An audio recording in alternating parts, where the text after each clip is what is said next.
بلسانهم لا بلساننا، وبكابهم لا بكتابنا، وبنبوءاتهم لا بنبوءاتنا، وبشهادة حلفاؤهم من المسيحيين الجدد الأنجليكيين الذين يناصرون اليهودية ويساندون دولتهم الإسرائيلية ويؤمنون بها إيمانهم بإنجيلهم، فإنه لا وجود في عقيدتهم لدولة إسرائيل، ولا مستقبل لها بين الأمم، ولا خير يرتجى لليهود في ظل وجودها، ولا مصلحة لهم في استمرارها، وهذا من كتبهم وبشهادتهم، وليس افتراء أو افتئات عليهم، ولا محاولة لحرف كلماتهم، أو لأعناق نصوصهم، أو تحميل تصريحاتهم ما لا تحتمل، بل هي الحقيقة التي يدركها العالمون ويتعلمها العامة الجاهلون بأمور دينهم من اليهود وإتباعهم، قبل أن تكون قرآنا يتلى، وآية في كتاب الله تحفظ، ونبوء عن رسول الله محمد صلى الله عليه وسلم تصدق.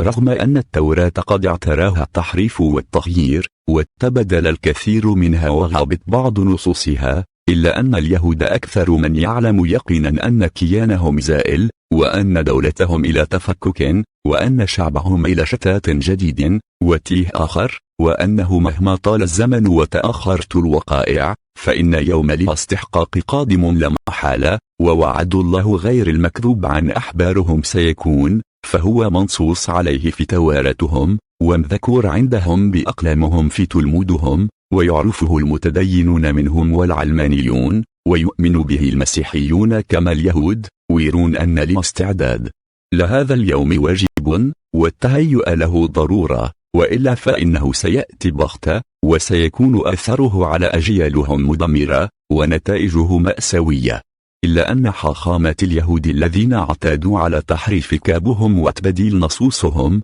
فإنهم يقومون بحذف النصوص التوراتية التي تتعارض مع أهدافهم، ولا تخدم مشاريعهم، وتلك التي تثبت عزائمهم، وتضعف همتهم، في الوقت الذي يثبتون فيه ما ينفعهم ويخدمهم، وما يتفق مع أهدافهم وسياساتهم، ويبررون ما يقومون به أنه لحماية وجودهم، وضمان مستقبل أجيالهم. بعض اليهود المتدينين يؤمنون بأن كيانهم الجديد قد أذن بالرحيل، ودق جرس الانطلاق، وأن الرب الذي وعدهم بالملك قديما هو الذي أنذرهم بالرحيل في هذا الزمان، ولهذا فإنهم يعارضون استمرار الكيان، ومن قبل رفضوا تأسيس دولة لهم، لأنها تتوافق مع البشارة، وتعجل في النهاية. وبعض هؤلاء يسكن فلسطين ويرفض الانخراط في الدولة العبرية، ممن ينتمون إلى الطائفة السامرية، وإن كان عددهم اليوم قليلا،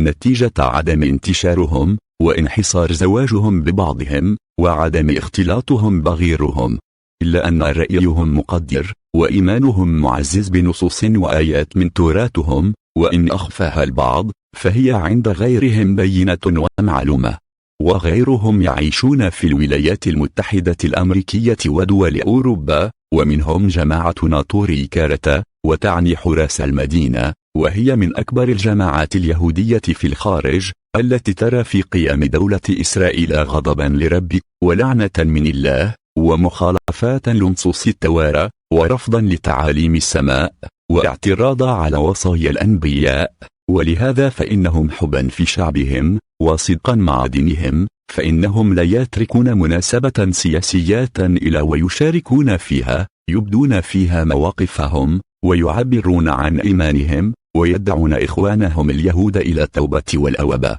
والتراجع عن هذه الخطيئة الكبرى، التي ستعجل في فناء بني إسرائيل، وشطب وجودهم، وإنهاء نسلهم على الأرض.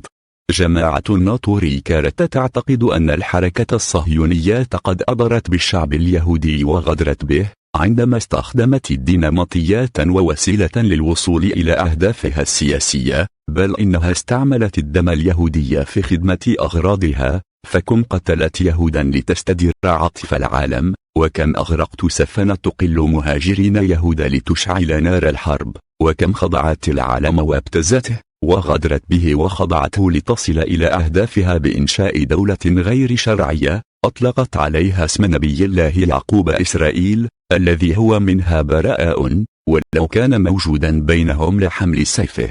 وقاتل من أسسها. إن من اليهود استنادا إلى نصوص دينهم يرفضون الاعتراف بدول إسرائيل، ويدعون إلى البراءة منها والتخلي عنها، ويعتبرون يوم تأسيسها يوم شأم وعار على الشعب اليهودي، وفيه يعلنون الحداد وينكسون الأعلام ويغلقون المحال ويتوقفون عن العمل احتجاجا ورفضا، بل إنهم ينادون بإسقاط دولة إسرائيل وإعلان الدولة الفلسطينية مكانها على كامل التراب الوطني الفلسطيني، ولا يتورعون عن وصف الدولة العبريات بالعنصريات والفاشية والدموية، وأنها تخالف القوانين الدولية التي تنص التوراة على احترام العرف والعادة. الأحبار اليهود يحتكرون المعرفة ويخفون الحقيقة ويتعمدون تزوير الحقائق والتاريخ، ويريدون من العالم أن يصدق كلامهم وأن يؤمن بروايتهم وأن يعمل في خدمة مشروعهم تحقيقا لأهدافهم السياسية، وهي أهداف غير مشروعة تقوم على اغتصاب حقوق آخرين واحتلال أرضهم وطردهم منها. والنصوص الدينية الخفية والمعلنة اليهودية والمسيحية على ذلك كثيرة، وعلى كل ذي عقل أن يتفحص فيها وأن يقرؤها بتمعن وعقل، وسيدرك أن اليهود يخالفون دينهم بإعلانهم دولة إسرائيل،